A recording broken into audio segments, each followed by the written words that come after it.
ਸੁਪਨਾ ਹੈ ਜਿੰਨੇ ਦੇਰ ਤੱਕ ਚੱਲ ਰਿਹਾ ਹੈ, ਪਰ ਨਹੀਂ ਹੈ। ਅਚੇਤ ਅਵਸਥਾ ਦੇ ਸੁਪਨ ਜਾਗਰਤ ਅਵਸਥਾ ਵਿੱਚ ਮਿਟ ਗਿਆ ਹੈ। ਨਹੀਂ ਹੈ, ਨਹੀਂ ਹੈ, ਹੈ। ਸੁਪਨ ਹੈ। ਸੁਪਨ ਦੇ ਮਨੁੱਖ ਕਤਲ ਕਰੇ, ਸਰੀਰ ਤੇ ਮਨ ਤੇ ਉਹੀ ਪ੍ਰਭਾਵ ਪੈਂਦਾ ਹੈ ਜੋ ਜਾਗਰਤ ਅਵਸਥਾ ਵਿੱਚ ਮਨੁੱਖ ਕਰੇ। ਸੁਪਨ ਵਿੱਚ ਦੁਰਾਚਾਰ ਕਰੇ, ਸਰੀਰ ਦੀ ਉਹੀ ਹਾਲਤ ਬਣਦੀ ਹੈ, ਮਨ ਦੀ ਉਹੀ ਹਾਲਤ ਬਣਦੀ ਹੈ ਜੋ ਜਾਗਰਤ ਦੇ। ਸੁਪਨ ਵਿੱਚ ਚੋਟ ਲੱਗ ਜਾਏ, ਜ਼ਰਬ ਲੱਗ ਜਾਏ, ਸਰੀਰ ਦੀ ਹਾਲਤ, ਮਨ ਦੀ ਹਾਲਤ ਉਹੀ ਬਣਦੀ ਹੈ ਜੋ ਜਾਗਰਤ ਅਵਸਥਾ ਵਿੱਚ। ਪਰ ਸੁਪਨ ਵਿੱਚ ਮਿਲਾਪ ਹੋਇਆ ਹੈ, ਕੋਈ ਮਿਲਿਆ ਹੈ, ਉਤਨੀ ਹੀ ਖੁਸ਼ੀ ਆਉਂਦੀ ਹੈ। ਕੋਈ ਮਨ ਚਾਹਾ ਮਿੱਤਰ ਮਿਲੇ ਹੈ, ਕੋਈ ਮਨ ਚਾਹੀ ਵਸਤੂ ਮਿਲੀ ਹੈ, ਸੁਪਨ ਵਿੱਚ ਮਿਲੀ ਹੈ। ਮਨ ਪ੍ਰਭਾਵਿਤ ਹੋਇਆ ਹੈ, ਤਨ ਪ੍ਰਭਾਵਿਤ ਹੋਇਆ ਹੈ। ਸੁਪਨ ਇਸ ਬਾਰੇ ਅਸੀਂ ਐਸਾ ਨਹੀਂ ਕਹਿ ਸਕਦੇ ਕਿ ਨਹੀਂ ਹੈ, ਹੈ। ਪਰ ਜਿਤਨੀ ਦੇਰ ਵਿੱਚ ਕਹਿੰਦੇ ਹੈ, ਨਹੀਂ ਹੋ ਜਾਂਦਾ ਹੈ। ਔਰ ਜਦ ਕਹਿੰਦੇ ਨਹੀਂ ਹੈ, ਹੈ ਹੋ ਜਾਂਦਾ ਹੈ। ਜਾਗਰਿਤ ਅਵਸਥਾ ਵਿੱਚ ਜੋ ਸੰਸਾਰ ਹੈ ਉਹ ਨਿੰਦਰਾ ਅਵਸਥਾ ਵਿੱਚ ਨਹੀਂ ਹੋ ਜਾਂਦਾ ਹੈ, ਸੁਪਨ ਅਵਸਥਾ ਵਿੱਚ ਨਹੀਂ ਹੋ ਜਾਂਦਾ ਹੈ। ਔਰ ਸੁਪਨ ਅਵਸਥਾ ਵਿੱਚ ਜੋ ਸੰਸਾਰ ਹੈ ਉਹ ਜਾਗਰਿਤ ਅਵਸਥਾ ਵਿੱਚ ਨਹੀਂ ਹੋ ਜਾਂਦਾ ਹੈ। ਜਾਗਰਿਤ ਅਵਸਥਾ ਦਾ ਜੋ ਸਾਡਾ ਸੰਸਾਰ ਹੈ ਉਹ ਸੁਪਨ ਅਵਸਥਾ ਵਿੱਚ ਵਿਲੀਨ ਹੋ ਜਾਂਦਾ ਹੈ। ਔਰ ਜੋ ਸੁਪਨ ਅਵਸਥਾ ਵਿੱਚ ਸੰਸਾਰ ਹੈ ਉਹ ਜਾਗਰਿਤ ਵਿੱਚ ਖਤਮ ਹੋ ਜਾਂਦਾ ਹੈ। ਤਾਂ ਹੁਣ ਕਿਸ ਨੂੰ ਸੱਤ ਕਹੀਏ ਤੇ ਕਿਸ ਨੂੰ ਮਿੱਥ ਕਹੀਏ, ਕਿਸ ਨੂੰ ਕਹੀਏ ਹੈ ਤੇ ਕਿਸ ਨੂੰ ਕਹੀਏ ਨਹੀਂ ਹੈ। ਤਾਂ ਧਾਰਮਿਕ ਵਿਦਵਾਨ ਕਹਿੰਦੇ ਨੇ ਦੋਵੇਂ ਰੂਪ ਦੇਣੇ ਪੈਣੇ ਨੇ। ਹੈ ਸ਼ਾਇਦ ਨਹੀਂ ਹੈ, ਨਹੀਂ ਹੈ ਸ਼ਾਇਦ ਹੈ। ਹੈ ਸੁਪਨ ਜਿਤਨੀ ਦੇਰ ਲਈ ਚੱਲ ਰਿਹਾ ਹੈ, ਮਿਟ ਗਿਆ ਸੁਪਨ, ਸੁਪਨੇ ਦਾ ਸੰਸਾਰ ਮਿਟ ਗਿਆ। ਹੈ ਜਾਗਰਤ और जागृत दा संसार। पर जैसे जागृत अवस्था खत्म हुई, निंद्रा अवस्था शुरू हुई, स्वप्न अवस्था शुरू हुई, तो जागृत अवस्था दा संसार नहीं हो गया। इते जीवन भर ऐसा चलता है। जो जागृत अवस्था विच है स्वप्न अवस्था विच नहीं है। जो स्वप्न अवस्था विच है वो जागृत अवस्था विच नहीं है। विछड़ जाते हैं असी उस तो जिस नाल जागृत अवस्था दे जुड़े हुए होंदे हां, और विछड़ जाते हैं असी उस तो जिस नाल असी स्वप्न अवस्था विच जुड़े होंदे हां। जीवन भर ऐसा चलता है।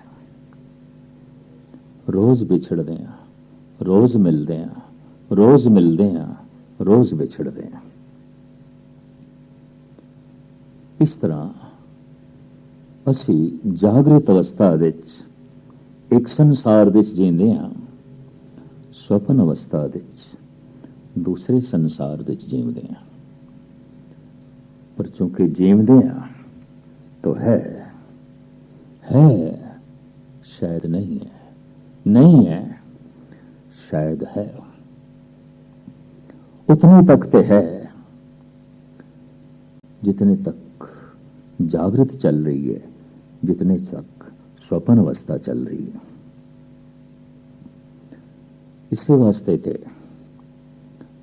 बयान किया है महापुरुषों ने, शायद जगत स्वप्न है, जागृत भी स्वप्न है, स्वप्न भी स्वप्न है, लेकिन थोड़े जिहा भेद नाल। इसनूं इंज बयान करिए, जो रात दा स्वप्न है शायद वो जागृत अवस्था की कल्पना है। जागृत अवस्था का जो संसार है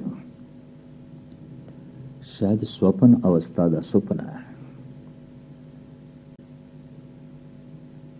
कल्पना जागृत अवस्था दे जो चलती है सुपना है।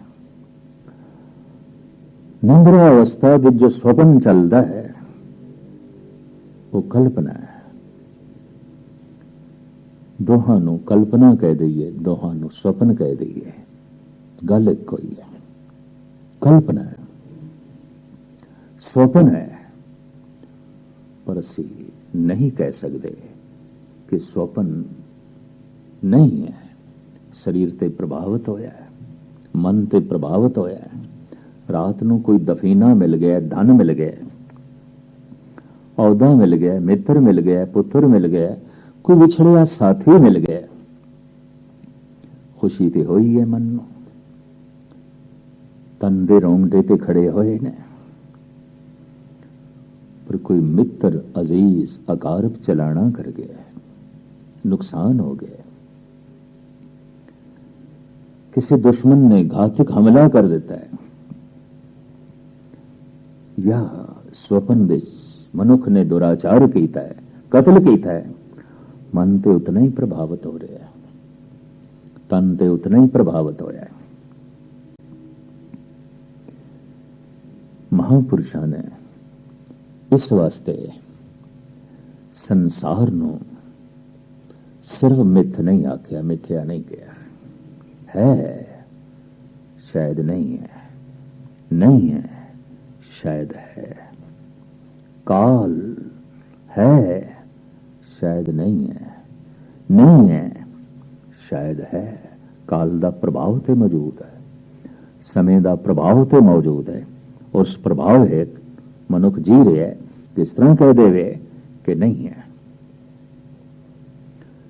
जिस तरह जागृत अवस्था विच कदी असी सुखी होंदे हां, कदी दुखी होंदे हां, कदी हसदे हां, कदी रोंदे हां, कदी कोई मिलदा है, कदी कोई विछड़दा है, कदी नफा है, कदी नुकसान है। स्वप्न अवस्था विच भी ऐसा होंदा है, कुछ सुख भरे सुपने, कुछ दुख भरे सुपने। किसी सुपन विच असी बिस्माद भरी अवस्था विच आउंदे हां, किसी सुपने च असी रो रहे होंदे हां, दुखी होंदे हां। किसी सुपने विच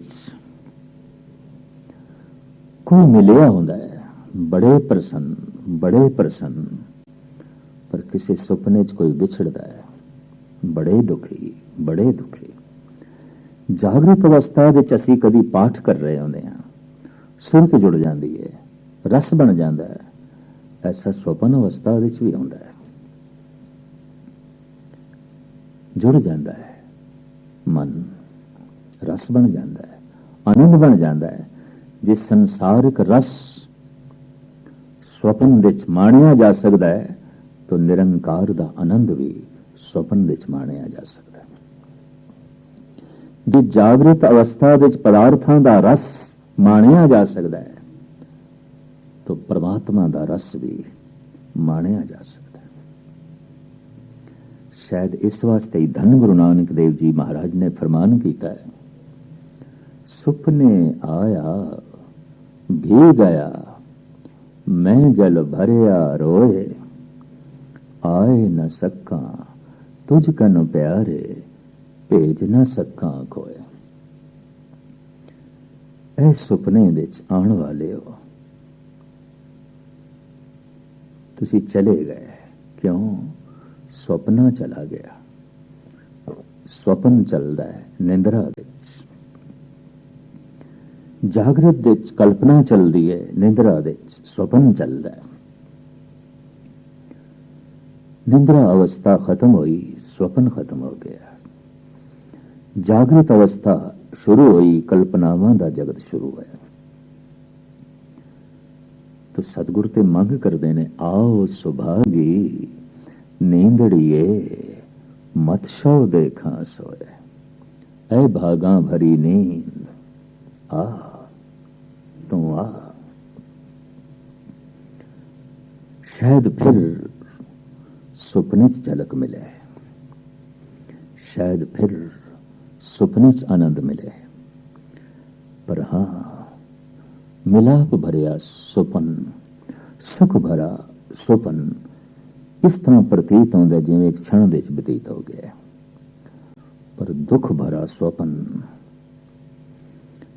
जिस विच असी कुरला रही होई है, तड़प रही होई है, लंबा हो जाता है, लंबा हो जाता है। जागृत अवस्था विच भी ऐसा हो जाता है।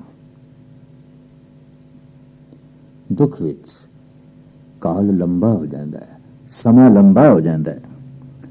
सुख विच समा छोटा हो जाता है, छोटा हो जाता है। बाबा फरीद कह रहे ने, फरीदा राती वडियां धुख धुख उठन पास, बहुत लंबी हो गई ये रात होके ने, तो होके दुख तो निकलते ने, होके विछोड़े तो निकलते ने,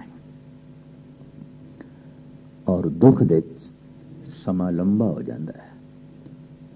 सूफी संत बाबा फरीद फरमान कर रहे ने, ए विछोड़े दी रात हे प्रभु हे खुदा बहुत लंबी हो गई, बहुत लंबी हो गई। ये कितनी लंबी हो जाती है, जितना महान दा विछोड़ा होवे उतना ही समा लंबा हो जाता है। जितना तुच्छ चीज दा विछोड़ा होवे दुख छोटा होता है, समा भी थोड़ा जिहा लंबा होता, ज्यादा नहीं।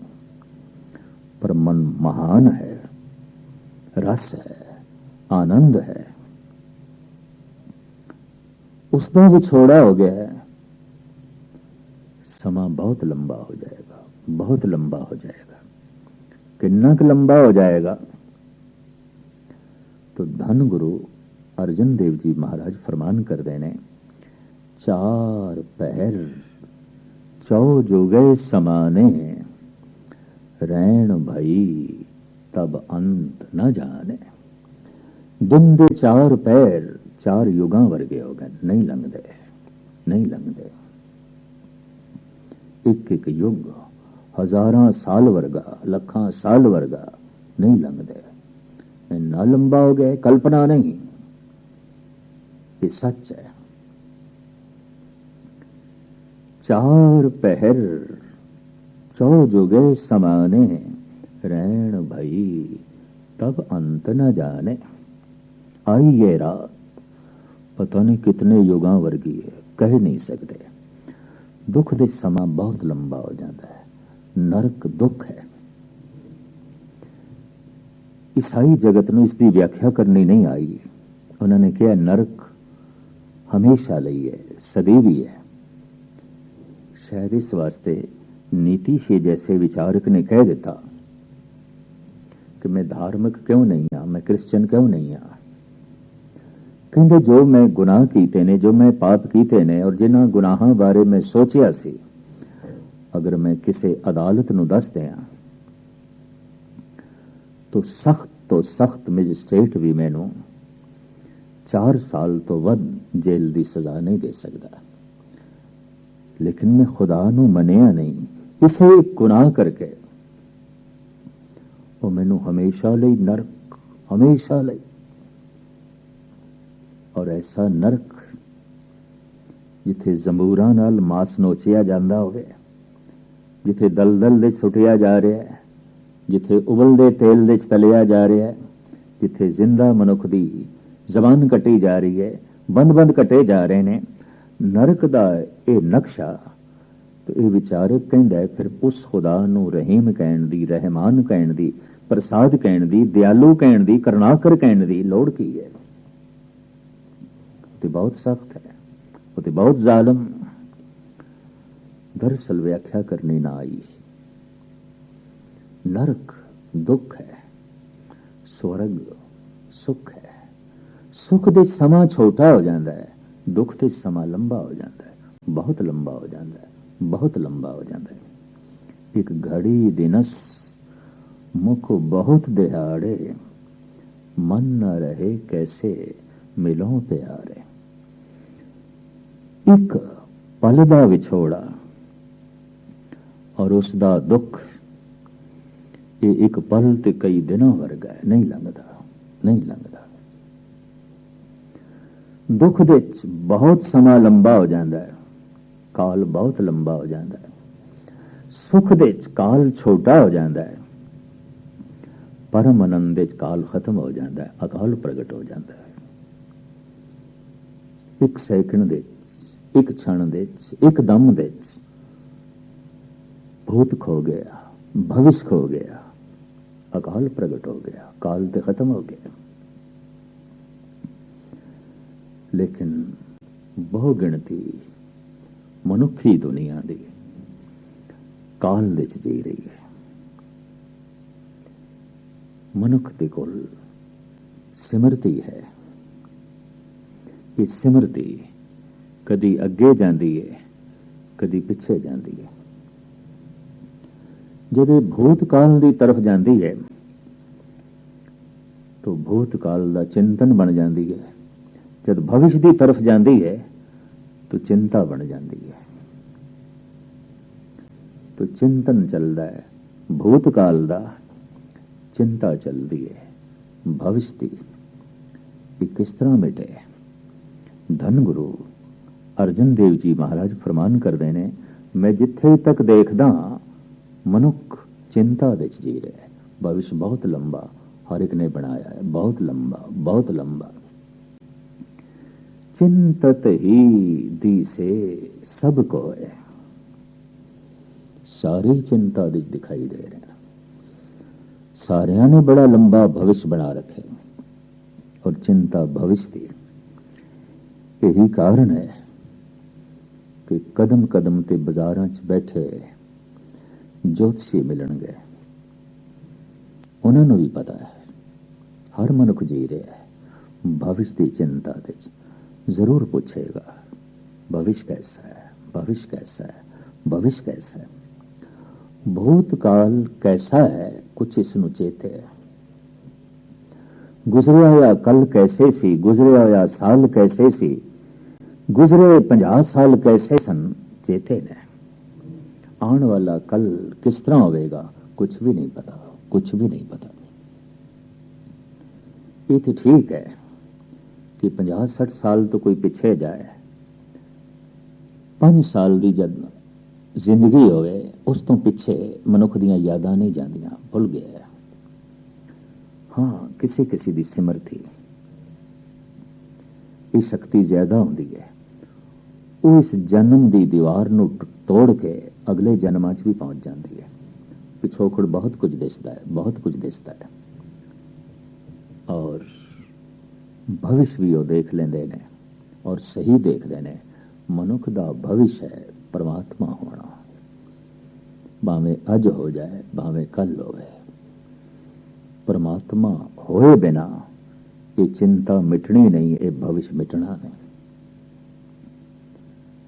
पर यादां मासी दियां, भूतकाल दियां, यही बोझ मनुख ढो रहा है। इसे बोझ दे थले मनुख दबे होया है, यही भार चुकी फिरदा है। कहते ने भाई साहब, भाई नंद लाल अद्धी रात नूं बैठे ने, मुंह लंबे लंबे हौके निकल रहे ने। गुरु गोबिंद सिंह जी महाराज दी चहल कदमी आप दे कन्नां विच हौकियां दी आवाज पई। जिधरों हौके आ रहे सन गए, देखे आए ते नंद लाल। नंद लाल नूं भी महसूस होया मेरे कोल कोई खड़ा है। गौर नाल देखिया ते सतगुरु कदमां ते डिगे। पातशाह कहंदे ने, नंद लाल रात बड़ी स्याह है, काली है। हाँ महाराज, बड़ी काली है। सब कुछ काला दिखाई दे रहे है। हाँ महाराज, काला दिखाई दे रहे है। सारा आसमान काला दिखाई दे रहे है। हाँ महाराज, सारा आसमान काला दिखाई दे रहे। दस क्यों काला दिखाई दे रहे है? ये क्यों काला है? तो नंदलाल सोचदे च पै गए। हथ जोड़ के कहंदे ने, पातशाह मैं शायर हाँ, कवि हाँ, आप दा अदना सेवक हाँ, सिख हाँ। मैं विज्ञानक नहीं, मैं की जाना आसमान काला क्यों है? पर सतगुरु कहंदे तू तस्लीम कीता है, शायर है, कवि है। तो कवि दी अपनी कल्पना दी प्रवाज भी होंदी है, शायर दे अपनी तखयल दी प्रवाज भी होंदी है, उडारी होंदी है। चल तू अपने तखयल दे आधार ते, कल्पना दे आधार ते दस, आसमान दा रंग काला क्यों है? रंगश कबूद कर दिले अज पुरसुरार साख्त, अज बस के दूध आहे मन, अज आसमां गुजस्त। हे मेरे पातशाह, मेरे तड़पे हिरदे चों जिहड़े हौके निकले ने, ਉਹ जद आसमान तक पहुंचे ने, उन्होंने ही साड़ के काला किया है। पातशाह ने गलवकड़ी च ले लिया। इतने काल दे भार थले तो जी रहे हैं। अकाल पुरख रहमत करन, बख्शिश करन, काल खत्म हो गए, अकाल प्रगट हो गए। अकाल महा आनंद है, अकाल वर्तमान है, काल भूतकाल है, काल भविष्य है, और काल भविष्य की चिंता है। काल भूतकाल दियां यादां ने, पर अकाल ना भूतकाल दियां यादां, ना भविष्य दियां चिंतावां। परम आनंद प्रगट हो गया, अकाल प्रगट हो गया। भगत कबीर कहते ने, दिन सुरैन वेद नहीं शास्त्र, तहां बसे निरंकारा, कहेत कबीर नर तिसे ध्यावो, बावरिया संसारा। ऐ पागल संसारियो, वाकई जो भूतकाल दियां यादां च बैठा है, उन्होंने किस तरह सियाणा आख्या जा सकता है? जो भविष्य दियां चिंतावां दे डुबिया होया है, उसनूं किवें सियाणा आख्या जा सकता है? सियाणा ते ओ जो वर्तमान दे जी रहा है, अकाल दे जी रहा है, काल दे च नहीं। अकाल दे जीण वाला काल दियां सारियां फाइयां नूं तोड़ के रख देंदा है, काल दे जाल नूं तोड़ के रख देंदा है। तदी ते सतगुरां दी बाणी फरमान कर दी है, काल जाल जम जो हो न साके, सच का पंथा ठाटे हो। इसे नूं धन गुरु गोबिंद सिंह जी महाराज फरमान कर देने, अकाल है अजाल है। हे प्रभु तू अकाल है, तेरे उत्ते काल दा जाल नहीं है। और मिट जांदा है समाधि दे समा, खो जांदा है काल। समस्यावां ते भविष्य दियां ने, समस्यावां ते माजी दियां सन। तो यादां समस्यावां दी यादां कुछ भूतकाल नाल संबंधित है, कुछ भविष्य नाल संबंधित ने। मिट गईयां सारियां समस्यावां, क्योंकि वर्तमान एक क्षण समाधि। या मनुख समस्या च जीवदा है या समाधि। समाधि अकाल है, समस्या भूत है।